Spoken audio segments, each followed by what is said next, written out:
Entitled family kicks me out of my own house to give IT to my brother. My entitled family tried to force me to move out of my house so my entitled older brother could move into it, claiming that I don't need this much space to begin with and that I would be better off living in the camper outside. Here's what happened. So, I'm a single man in my early 30s. I've got a brother who's 29 and he's already got 4 kids. Now, he had his first at 22, and the second followed a year later, then the third 2 years after that, and the fourth was most recently born a couple of months ago. His wife and I do not get along, as she always likes to try and get a rise out of me by acting superior, then turns into an extremely self-victimizing drama queen if I retaliate in any way. She can cry in an instant and put on an extremely convincing show to get sympathy from just about anyone. My parents and brother absolutely adore her, even though they know exactly how she really is, and just don't really care. She's very good looking, I'll give her that, but she's so awful that I could never be attracted to her. She also refuses to get any sort of job, even though she has a college degree, and my mother willingly helps with the kids all day, so their finances are entirely dependent on my brother.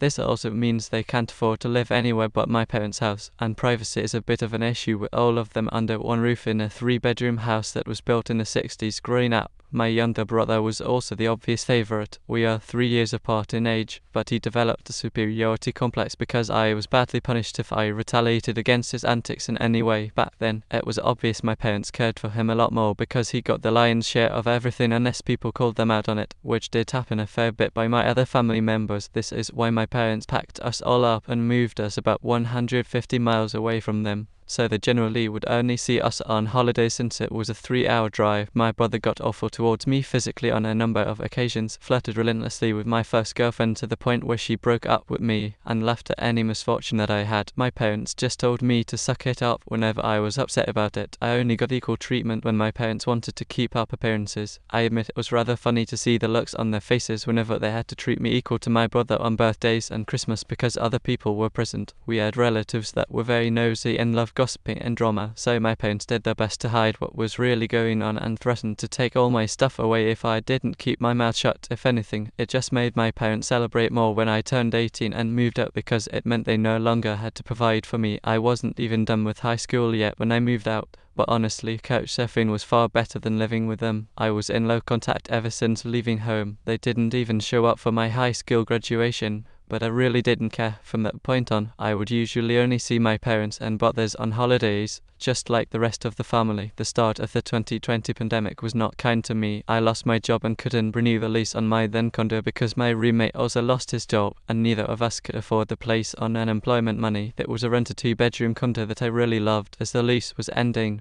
my roommate left early to move back in with relatives, and I had to sell nearly all my stuff because I was soon going to be homeless if I didn't downsize to an extreme. I really shouldn't have rented a place that was so expensive, but I liked living the high life until that life wasn't kind to me, and I realized I should have been living somewhere much cheaper so I could have saved more money to fall back on. But I had a plan. I own a truck, simply for the fact that I've always loved trucks. So I found a $1,000 camper in good shape and put it on my truck just so I could live out of it for a while. It was supposed to be temporary, but I ended up living out of it far longer than I ever thought. I was originally hoping to be able to live out of the camper at my parents' house, where my brother and his family still reside as well, but when I asked my parents to let me stay for a while, they told me they had a full house and didn't want me there.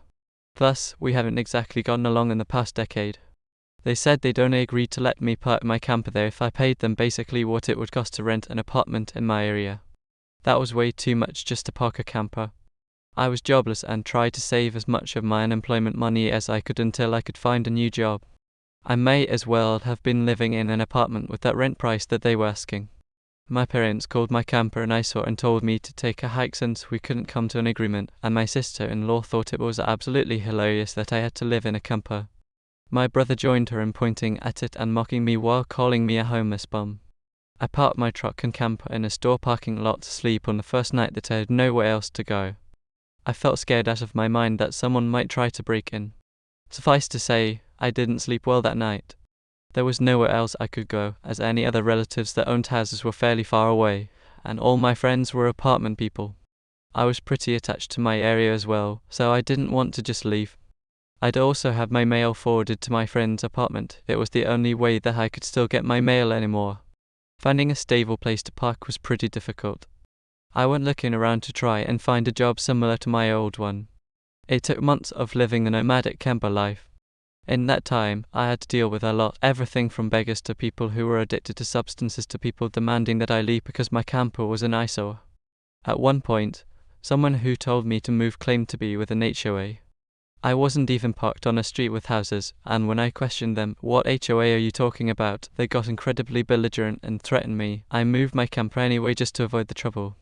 In order to have a steady supply of electricity, I learned to use a long extension cord to plug in anywhere I could to recharge my camper batteries. This meant sneaking around, plugging it into an outside outlet of a random building while parked on a street.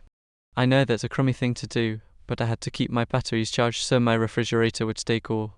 I had a small solar power bank for recharging my phone, but I didn't have anything like a generator, and generators are noisy and require fuel anyway, so I did what I had to do. After months of living like that, I finally managed to get a new job.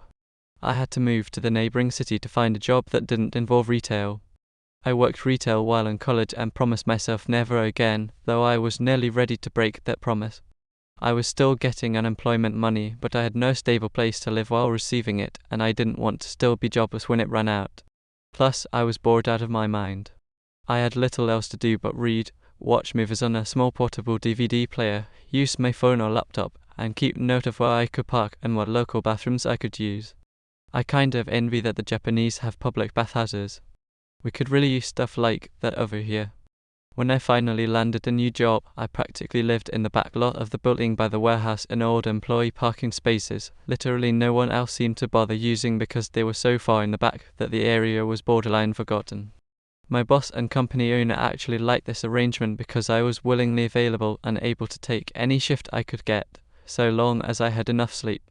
He even let me take a camper off my truck and set it up in one of the spaces so I could drive around without it. Not exactly sure if this was legal, but no one bothered us about it the entire time that I lived back there. I didn't have to deal with many trespassers.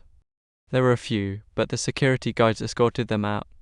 I was pretty much on call almost all the time when they needed me and was working virtually every day of the week. My boss let me plug the camper into the building for power and water, and I paid a small amount of rent by working for free on Sundays when no one else was in the office but the janitor and security guard. Beyond that, I usually had a shower at a friend's apartment or at my local gym, as the camper didn't have a shower in it and I only had a portable toilet. I didn't want to fill it because emptying it was a nasty chore, so I used other bathrooms as often as I could. I had a key to the warehouse and could go in to use the bathroom there at any hour. I was even on a first-name basis with the night security guard. He's since become one of my closest friends. The camper was easy to heat in the winter with a small electric heater. Summers were not fun though. The camper didn't have AC, so I had to get a used portable AC unit just to try and make it bearable. I made a lot of overtime pay and hands-on learned some new skills from other employees. Eventually, midway into this year, I landed a better position in the company as a supervisor and started making a better salary than my old job. That's when I decided I wanted a house. The scare I'd gotten from losing my condo made me realize I needed something much more stable for the long term. I looked around for something close to my work and just 2 miles away found a 3-bedroom manufactured home on a small property. I managed to get it for $10,000 less than the asking price somehow. I used nearly my entire savings for a down payment and got approved for a home loan. I finally didn't have to live in a camper anymore. There was enough space for me to back my truck in behind the house to take the camper off to set it up in the backyard. So I put it there as its own building, just in case I want to use it again. When I was fully settled in the house, I was dumb enough to brag about it on my book of faces, if you know what I mean. My family saw the post and that's where things went absolutely horrible. After a few weeks, my parents and brother, along with his family, came to visit completely unannounced to have a tour of my home. I didn't even give them the address, so how they found where I live I still don't know. None of my friends have fessed up, and no prior family members visited me before that, so I wonder if they stalked me at work and followed me home or something. It really would not surprise me. Once I opened the door, they practically all shoved their way in like a bunch of rambunctious tourists, then just started making themselves at home. They all kept poking around, and my sister-in-law had this creepy smirk that she kept sending my way. It was only later that I figured out why, and it made me madder than a bull on steroids that just got stung by a hornet. My parents were constantly talking about how I've got so much extra space now, and it's too much for someone like me who has no wife or kids. Okay, I don't have one now, but maybe someday. My brother kept remarking about how there was more space than our parents' house, and my house was closer to his job too. There were red flags all around. Eventually, my brother, let's call him Dan for simplicity, asked me to speak privately. Everyone else suddenly left the room and piled onto the front porch. That's what finally made me realize they planned something. Dan said the house was too much for me alone and that I should let him move in with his family because his wife is pregnant with kid number 4 and my house is much closer to his job. He pointed out that I already have the camper, so I could just live outside while they live in the main house. I'd like to point out that Dan never once spoke of offering rent. Mind you, he's got a good job. He also started talking about how there would be changes and even curfews and that I couldn't just walk in at any time without prior notice. If it weren't my brother, I'd think the person I was talking to had lost their mind, but Dan lost his marbles long ago thanks to our parents treating him like he was the center of the world. I tried to speak, but he kept talking over me as if I had no say in the matter. There was no way on earth I'd rent my house or parts of my house to him. Other people maybe, just so I can pay the mortgage off more easily, but certainly not him or his nasty wife. I've heard of this exact same kind of situation in videos online many times, and never once did I think I'd actually live it. Because I thought it was so ludicrous, but my parents, brother and sister-in-law do all fit the bill for a bunch of narcissists who are clearly entitled and kind of crazy. So I picked up my phone and set it to start recording, and then I just held on to it. Dan didn't even seem to care or notice that I'd done this, and just sat there with his arms waving around while talking about all the reasons why he needed my house. Then he went from saying that to acting like it was a done deal and trying to reach out his hand to shake mine. It was right then that I finally decided to show my backbone. I told him absolutely not, and I said it loud enough that Dan stumbled backward for a second. I'd rarely ever raised my voice to him on that level because I was punished by my parents if I ever did that. But this was my house, not theirs. My spine can be as shiny as it wants here. I stood up and then told him that my house was not up for grabs, and acting like I'll let him move in just because they want it won't make it happen. I bought my house for me, and it's not my fault he keeps having more kids and has to keep living with our parents because he can't afford to move out. Dan got as physically close to me as he could without actually touching me and said that I didn't deserve the home, and he needed a better place for his family to live. I laughed back in his face and said that's total BS because I worked hard to be able to buy my house. Of course, I deserved it. Dan started yelling that I have no wife or kids and I don't need all the space, so I may as well just give it to him. I said I'm not giving him anything, and he never even offered to pay me rent. If I let him move in, I'd still be covering the entire mortgage on my own house without even being able to live in my own house. Then Dan told me that he shouldn't have to pay rent because his family comes first, and our parents said I was going to do this, and that I will. That's when I yelled at him and said, as if their word was law or something, and told Dan that they did not have the right or power to give my house to him. Then, right on cue, my parents and sister-in-law barged back in through the front door and surrounded me to try and force me to agree. There was a lot of fighting, but to sum it up from this point on, I heard the line "just do it" for damn way more times than I can remember. In the fight, I told them they all don't have a say in my life or my house, and then I told them to get out before I call the cops.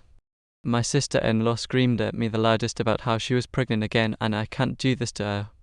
I said I did nothing to her, she just assumed that she could take and take from me like I would just allow it. I had no obligations to her or her family. I then called her a stuck-up brat who never had any respect for me, so I don't care what she thinks or how many kids she has. I have no sympathy for her, she won't be living in my house. Well, that made her angry enough to try and attack me, so there was a shuffle back and forth, but the phone I was holding recorded pretty much everything. So I held it up and said I was going to call the police if they didn't leave right away. My parents told Dan that they were leaving. Then my mother said I had a week to come to my senses. I told her I won't be in to not come back. Then I told my sister-in-law that my phone recorded everything and if she tries anything, I will press charges for assault. She screamed at me and then stormed out, loudly crying with her face in her hands.